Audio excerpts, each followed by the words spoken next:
선조 18년 1585년에 과거 시험이 열렸어요. 그 과거 시험의 문제는 당태종 교사 전정론. 당나라 태종이 월에서 활쏘기를 가르친 일에 대해서 논하라는 것이었어요. 당시 34살이었던 곽재우가 거침없이 답안을 써내려갑니다. 임금은 모름지기 문무를 겸비해야 된다. 그러니까 당태종이 명군이라는 것은 문무를 겸비했기 때문이다. 당연히 활쏘기가 중요하다. 이런 쪽으로 논지가 갔어요. 곽재우라는 사람은 우리에게 선비보다는 장군으로 익숙하게 알려져 있잖아요. 그래서 병법하고 무예에 굉장히 능통했어요.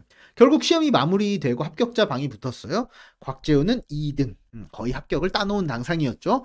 근데 합격자가 발표되고 얼마 후 조정에서는 뜻밖의 논쟁이 벌어집니다. 당시 왕이 선조였거든요. 근데 곽재우의 답안지를 딱 보더니 마음에 안 들어 하는 거예요. 곽재우가 쓴 답이 당태종이 명군이라는 이유는 당태종이 문무를 겸비해서 이뤄진 것이다. 이런 표현을 했어요. 그러면서 쓰는 말이 조선의 왕도 당연히 문무를 겸비해야 됩니다. 선조는 당태종은 괜찮아. 근데 조선의 왕도 당연히 문무를 겸비해야 된다는 말이 거슬리기 시작하는 거예요. 그러면 나는 문무를 겸비하지 않은 왕이라는 것인가? 마치 나를 두고 저격을 했나? 이런 자격지심이 들기 시작하는 거예요. 곽재우 장군 입장에선 당연히 답안을 쓴 거죠. 현실에 적용을 시켜서. 근데 선조가 왜 이렇게 별것도 아닌 일에 콤플렉스가 심했냐 생각할 수 있는데, 선조는 그런 면에 있어서 통 큰 사람이 아니었거든요. 선조는 이 전 왕이 명종이잖아요. 이 명종으로부터 세자책봉을 받지도 못하고 왕위에 올랐어요. 명종이 아들 적장자가 없이 사망을 한 상태였기 때문에 선조가 엉겹결에 왕위에 올랐거든요. 심지어 선조의 아버지도 적장자가 아니라 서자 출신이에요. 중종의 서자였기 때문에 정통성에 있어서 선조가 튼튼하지가 않았던 거예요. 애초 선조는 세자나 왕위를 기대할 수 없는 사람이었기 때문에 어렸을 때부터 체계적인 제왕학을 배우지 못했던 거예요.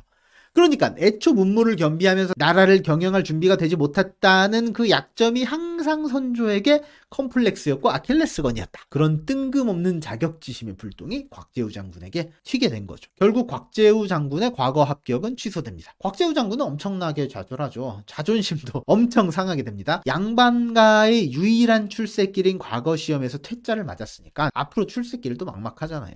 게다가 이듬해인 1586년에는 아버지가 세상을 떠나게 됩니다. 곽재우는 이런 불상사가 겹치니까 두 번 다시 내가 과거에는 응시하지 않겠다 결심을 하고 정자를 짓고 운둔하면서 낚시하면서 강태공처럼 세월을 보내게 됩니다. 그렇게 세월을 보내던 중 바로 1592년에 임진왜란이 발발해요. 전쟁이 발발하고 9일 후인 4월 22일에 의병을 일으킵니다. 이 의병이 임진왜란 최초의 의병이라는 견해도 있어요. 처음에는 집안 사람 10명으로 의병을 구성합니다. 그리고 붉은색 비단을 꺼내서 자신의 전투복을 만드는데 이름 붙이기를 하늘에서 내려온 홍의장군이다 해서 천강 홍의장군 이렇게 이름을 붙입니다. 곽재우는 왜 빨간색 옷을 선택했을까요? 나중에 승리를 거두고 나서 곽재우 장군의 빨간색 옷은 시그니처가 되었지만 당시에는 빨간색 옷을 선택한 이유가 있었어요. 바로 1578년에 황해도 감사로 있던 아버지 곽월이 명나라 사신으로 간 적이 있었거든요. 이때 27살의 곽재우도 같이 동행을 하게 됩니다. 이때 명나라 황제 신종이 곽재우의 아버지에게 빨간 비단을 하사하게 됩니다. 곽재우는 아버지로 물려받은 이 비단으로 옷을 지어서 자신의 상징물을 만들게 되는 거예요. 자신에겐 의미가 있는 비단이니까. 만약 이때 신종 황제가 파란색 비단을 아버지에게 화사했었다면 청의장군이 되었겠죠. 홍의장군이 아니라. 그래서 곽재우는 임진왜란 발발 9일 만에 의병을 일으키고 의병을 일으킨 지 10일 만에 일본군에게 첫 승을 거두게 됩니다. 어디에서 거둔 승리였냐? 바로 의령 기강이라는 곳에서 거둔 승리였어요. 이 별표 친 이 부분이거든요. 이 전투가 어떤 전투였고 어떤 의미가 있는 전투였을까요? 자, 왜군이 처음에 부산으로 상륙을 하잖아요. 부산으로 상륙을 해서 육군은 거침없이 육로로 진격을 합니다. 근데 왜군의 배는 육군의 진격을 맞춰서 이 낙동강을 쭉 타고 이동을 하게 되는 거예요. 왜 낙동강을 타고 이동을 하게 됐냐? 공격하는 군대는 당연히 육로로 빠르게 이동을 하는 것이 중요한데 배를 타고 수송하는 보급품은 당연히 육지보다는 강을 따라서 이동하는 게 편하잖아요. 그러니까 곽재우 장군이 가만히 왜군을 살펴보니까 공격하는 육군은 육지, 보급부대는 낙동강. 이렇게 이동을 하고 있었던 거예요. 근데 곽재우 장군이 아직 의병을 일으킨 초기고 왜군의 전력이 너무 강했기 때문에 진격하는 왜군 육군을 직접 상대하기는 너무 벅찬 거예요. 그래서 어떤 결정을 내리냐.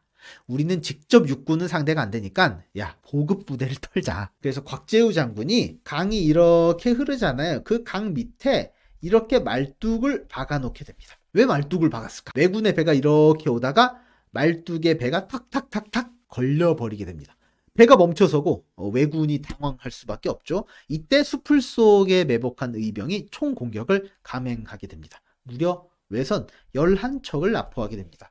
당시 외선이 왜 말뚝에 힘없이 걸렸는지, 조선배와는 어떻게 달랐는지는 링크 영상을 클릭해서 확인해보세요. 곽재우는 의령에서 첫 전투로 승리를 거두고 널리 이름이 알려지게 됩니다. 당시 조선의 승리라는 것 자체를 기대할 수 없는 시절이었기 때문에 더 널리 이름이 퍼지게 되는 거죠. 선조는 그 공로로 곽재우에게 벼슬을 제수하지만 곽재우 장군은 사양하게 됩니다. 벼슬도 사양하고 사적인 욕심이 없는 의병장으로서의 소문이 더 커지게 돼요. 그러니까 사람들이 곽재우 장군 휘하로 더 몰리게 되고 더 군세가 커지게 됩니다. 당시 전황은 조선에게 참으로 불리했어요. 임진왜란이 4월 13일에 발발하거든요. 근데 20일 후인 불과 5월 3일에 수도인 한양이 함락됩니다. 어이가 없죠? 왜 이렇게 빛의 속도로 수도인 한양이 함락되었을까? 먼저 일본군이 바다를 통해서 부산으로 이렇게 상륙을 하잖아요. 그럼 당연히 바다로 침략을 해오니까 바다에서 막아야 되잖아요. 바다를 지키는 사령관 2명이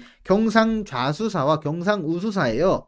경상좌수사는 경상도의 동쪽 바다를 지키는 역할을 맡아요. 그리고 경상우수사는 경상도의 서쪽 바다를 지키는 역할을 맡아요. 근데 놀랍게도 경상좌수사 박홍, 경상우수사 원균 둘 다 빤스런한 거예요. 자기 배를 버리고 자침시키고 도망갔어요. 바다가 뚫렸으니까 이제 어디서 방어해야 돼? 육지에서 방어해야 되잖아요. 경상도 육지를 방어하는 사령관 2명이 경상도 동쪽을 방어하는 경상좌병사, 그리고 경상도 서쪽을 방어하는 경상우병사가 있었는데 놀랍게도 경상좌병사 이각, 경상우병사 조대곤 둘 다 자기 목숨만 버리고 완전 도망가서 빤스런한 거예요. 임진왜란 초기에 가장 중요한 경상도 방어선에 바다와 육지 책임자 전부 다 몽땅 다 도망갔으니까 완전히 초반에 무너질 수밖에 없었던 거죠. 임진왜란 때 조선이 얼마나 썩어 있었는지는 링크 영상을 클릭해서 시청해보세요. 그렇게 왜군이 일단 한양으로 진격했는데 본인들도 예상을 하지 못한 속도였어요. 진군 속도가 너무 빠르다 보니까 보급에 차질이 생긴 거예요. 일본군의 기본 전략은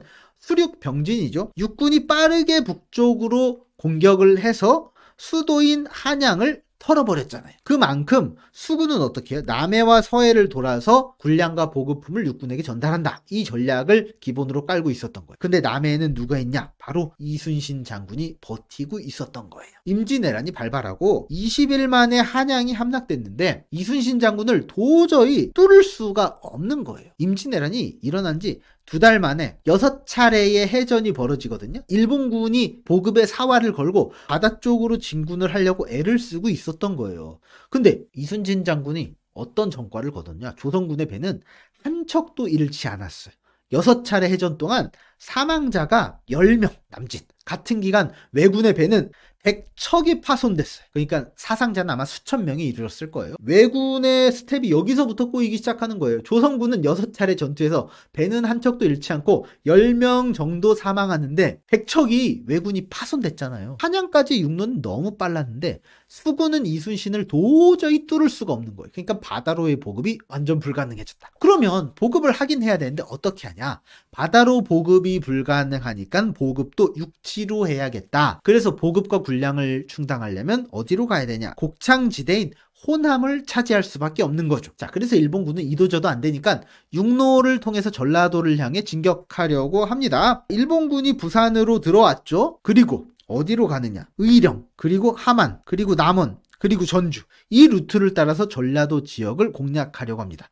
전주 지역을 공략하면 가장 큰 이 평야지대, 곡창지대가 있기 때문에 이 군량을 다 먹어버리겠다라는 계획이죠. 그리고 나서 1592년 7월에 전설적인 정암진 전투가 일어나게 됩니다. 곽재우의 군대는 당시 어디 있었냐? 의령군 정암진에 주둔하고 지휘본부를 두고 있었거든요. 왜냐하면 왜군이 경상도를 침략해서 전라도로 넘어가는 전략적 요충지를 딱 틀어막고 방어해야 되니까 자, 최후의 보루인 낙동강 방어선을 지키고 있었던 거예요. 왜군은 당연히 자기들도 식량줄이 걸린 문제니까 엄청 중요한 전투란 말이에요. 그래서 최정예 병력 2,000명을 투입해서 여기를 뚫고자 합니다. 조선의 실학자 이덕무가 지은 홍의장군전에 보면 당시 정암진 정투의 상황이 언급돼 있어요. 외장인 안국후지 에케이가 정암진을 건너서 전라도로 건너가려고 해요. 근데 진경로가 보니까 진창 때문에 더 이상 행군할 수가 없었던 거예요. 그래서 이 길은 안 되겠다. 오늘은 길을 건너지 못하니까 내일 길을 건너야겠다 하고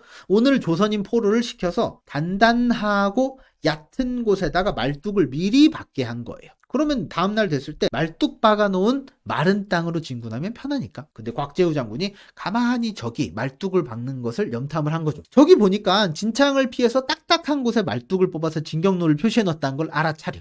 그럼 곽재우 장군은 말뚝을 다 제거해버리고 다시 진창 쪽에 말뚝을 박아버리기로 해. 그럼 저기 진창 쪽으로 갈 거 아니야. 그래서 왜군을 유인하자. 그래서 한밤중에 말뚝을 다 뽑아서 진창 쪽으로 유인을 합니다. 다음날 일어나서 말뚝을 따라서 이동을 하는데 전날 작업을 해놓은 거니까 의심 없이 진군을 하죠. 진창이 근데 약간 나와요. 약간 느낌이 좀 이상해. 분명히 우리 마른 땅이 말뚝을 박았으니까 마른 땅이 곧 나오겠지 하면서 계속 진군을 해요. 근데 결국 마른 땅은 안 나오고 진창이 점점 더 심해지는 거죠. 그리고 계속해서 진창에 빠지게 되다 보니까 앞에 선두가 딱 막혀버리는 거예요. 더 이상 진군할 수 없고 뒤에도 완전 줄줄이 빵으로 병목 현상처럼 꽉 막혀버린 거예요. 그때 곽재우의 매복했던 군대가 공격해서 대승을 거두게 되죠. 이때 곽재우의 군대는 불과 50명에 불과했다라고 알려주죠. 적군은 2,000명이에요. 물론 50명의 군사로 2,000명과 정면 충돌을 해서 승리를 거둔 건 아니에요. 2,000명이 다가오는 왜군의 선봉 부대를 격파해서 2,000명의 군대 전체에 발을 묶어놓고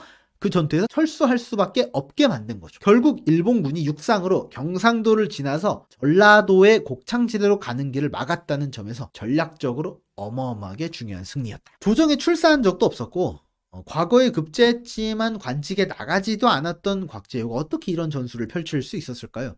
선비였던 곽재우가 병법에 능했던 것은 남명조식의 영향이 굉장히 컸어요. 당시 남명조식은 퇴계 이황과 함께 영남학파의 대장격인 선비였어요. 남명의 특징은 뭐였냐? 실천을 중시한 나중에 북인 세력의 정신적 지주가 됩니다. 곽재우 장군은 남명조식의 외손녀 사위였죠. 그러니까 강하게 영향을 받은 거예요. 남명의 가르침이 있던 곳에 가서 유학 경전도 당연히 보고 병법도 엄청나게 통달을 한 거죠. 게다가 곽재우의 장인인 김행은 만호라는 벼슬을 지낸 무인 장군 출신이에요. 그리고 곽재우의 아버지 곽월은 곽재우가 23살 때 의주 목사로 부임을 했어요. 의주면 완전 변방지대, 정말 국경지대잖아요. 이 거친 변방에서 직접 무예를 익히고 군대를 관찰할 기회가 아마 많이 있었을 것이다. 그래서 곽재우는 벼슬만 거치지 않았을 뿐이지 실제 장수가 될 준비를 이미 마친 상태였죠. 그리고 자신의 능력을 임진왜란이라는 큰 위기에서 스스로 증명해냅니다.